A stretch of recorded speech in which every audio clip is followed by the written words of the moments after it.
Me and Sarah, my girlfriend at the time, decided to do a weekend escape. No phones, no trail maps, just a beat up tent and a six-pack. We picked Black Hollow Woods, some old state forest nobody talks about.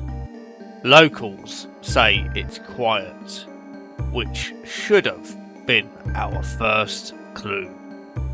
We hiked in late afternoon, sun bleeding orange through the pines, set up camp by a little creek. Water clear as glass, but it tasted metallic, like pennies. We laughed about it, roasted marshmallows, made out under the stars. It felt normal, romantic even. Around midnight, Sarah says she needs to pee. She grabs the flashlight, heads off into the brush. 2 minutes, she calls back. I stay by the fire, poking embers. 5 minutes pass, then 10. I yell her name, but nothing. The woods swallow sound like cotton. I grab my own light and I start walking. Sarah? Echo comes back wrong. Deeper, slower, like someone else saying it. Branches snag my jacket. I swear they move. Then I see footprints. Hers. Small and neat. Leading straight into a thicket. But next to them, something bigger. Flawed like a dog's, but too wide. Toes splayed wrong. I follow anyway. The air gets thick, smells like wet earth and something sour. Rotten meat. Flashlight flickers. The battery was full, and now it's dying. I hear rustling, low, rhythmic, like breathing.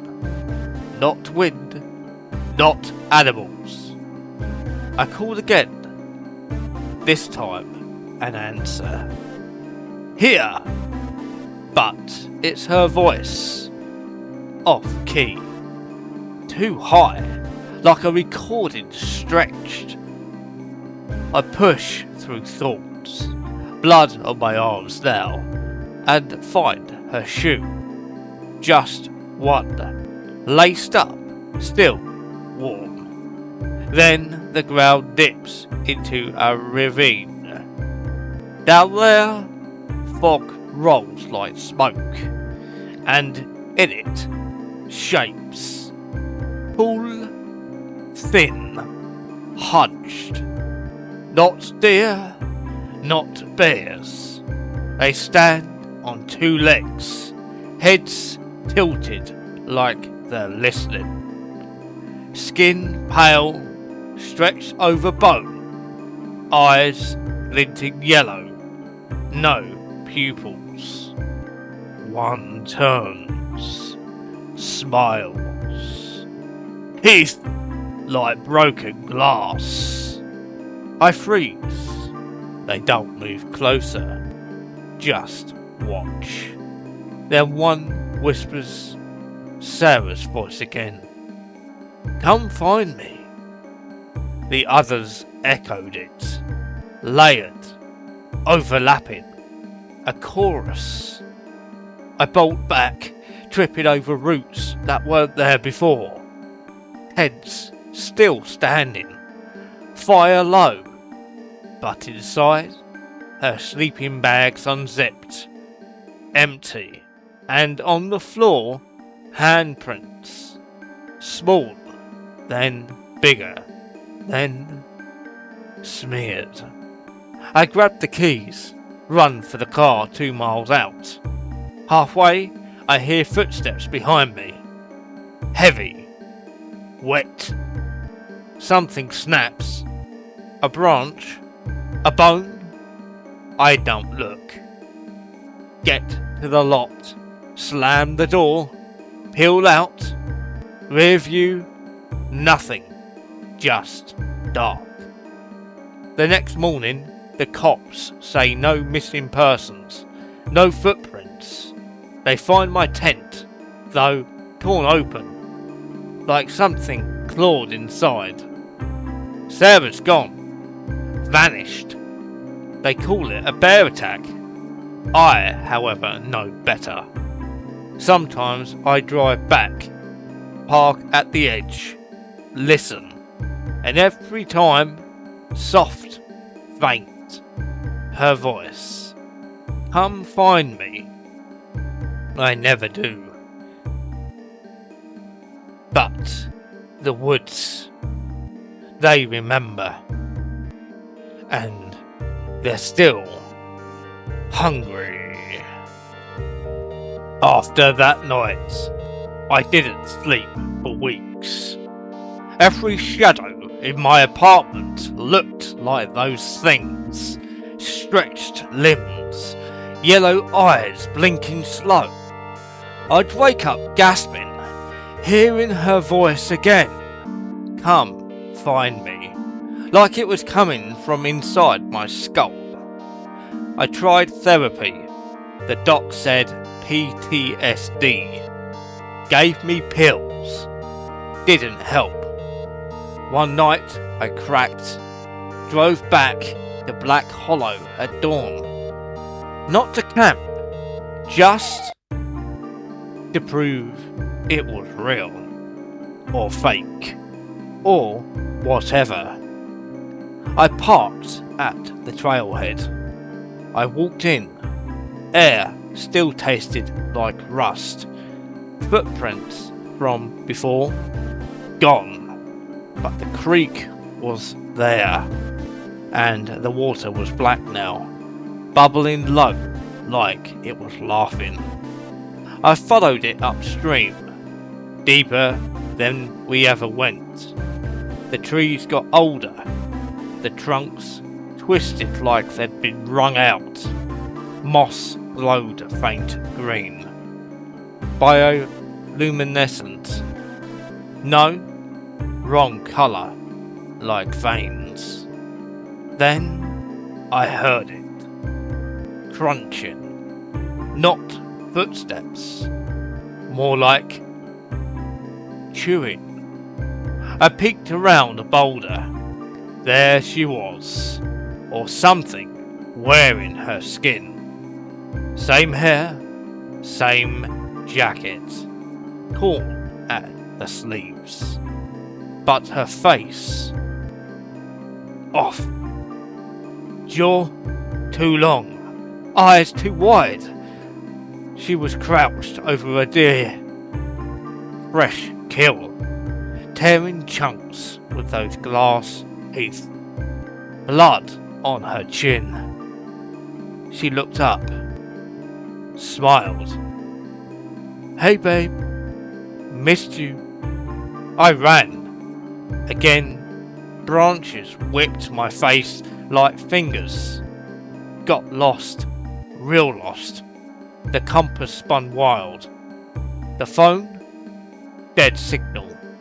Sun should have set hours ago, but it hung there, red, low, like a wound. Then the chorus started. Not just her voice. Dozens. Kids, old men, woman, all saying my name. Alex. Alex. Echoes bouncing wrong like the woods were folding in on themselves. I tripped into a clearing. In the middle, a circle of stones. Old, covered in carvings. Eyes, mouths, claws. And in the centre, my tent. The one we pitched. Still standing. Zipped. Shut. I unzipped it. Inside, Sarah, real Sarah, curled up, asleep, breathing. I shook her, and nothing. Then her eyes snapped open. Black. No whites. Took you long enough, she said. Voice normal. But her hand, cold. Fingers like ice picks. She grabbed my wrist. We're not leaving. I yanked free, backed out. The circle of stones. They moved.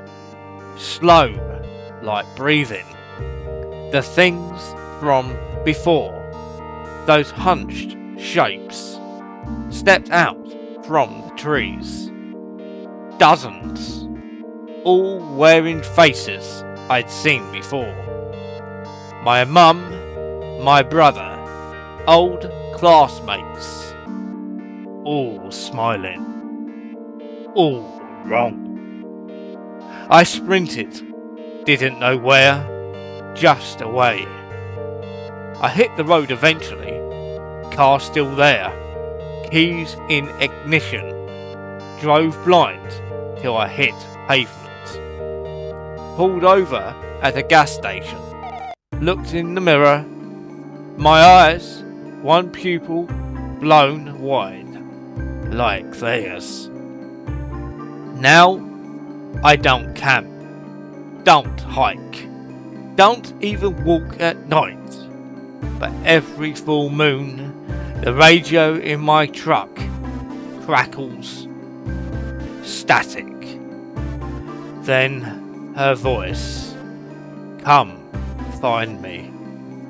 I turn it off, but the words stay. And sometimes, I swear, the woods follow me. A rustle in the alley, a shadow too tall. A footprint in my driveway, small, then big, then smeared. If you ever hear that creek bubbling like pennies, run. Because once it tastes you, it never lets go. So, after that second trip, I stopped driving past Black Hollow, tried moving cities, new job, new apartment, new girlfriend for that matter.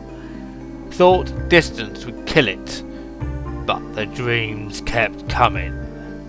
Her voice in the vents, footsteps on the roof, that metallic creak bubbling under my bed.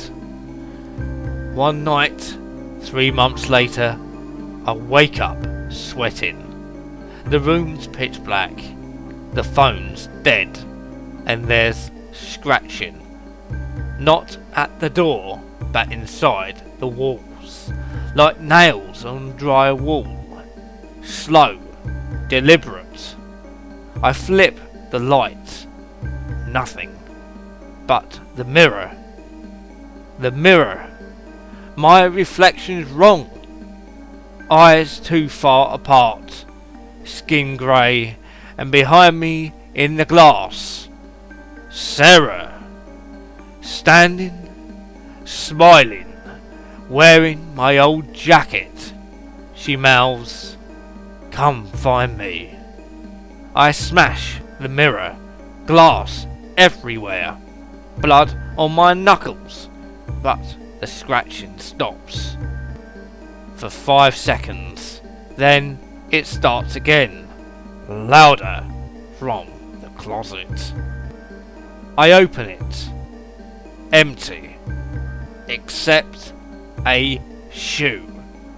Her shoe, the one from the woods, still warm, and on the sole, fresh dirt, black hollow dirt, red clay, smells like pennies. That's when I knew it, that it wasn't following me. I was carrying it inside. I burned the shoe, watched it curl black in the sink, but the smell stayed. Wet earth, rot, her perfume mixed with blood. The next day, I quit my job, packed a bag, drove straight back, not to camp, to end it. I got there at dusk, trailhead empty, no cars, no hikers, just wind, rattling pines like bones.